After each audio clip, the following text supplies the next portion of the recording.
los hombres y mujeres en la tolerancia y el respeto. Que un comportamiento tolerante significa comprensión, reconocimiento, consideración y respeto ante planteamientos distintos a los nuestros.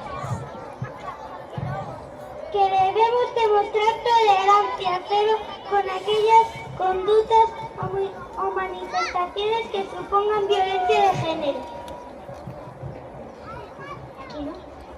Que para conseguir una enseñanza justa e igualitaria es necesario reforzar la formación de toda la comunidad educativa.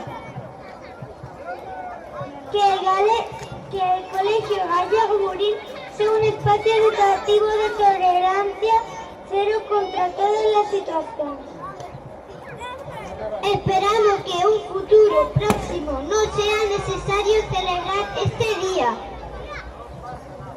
Vale, muy bien. Hasta aquí el manifiesto de tercero. Un aplauso por lo bien que lo han leído. No sé si había entrado algunas, pero...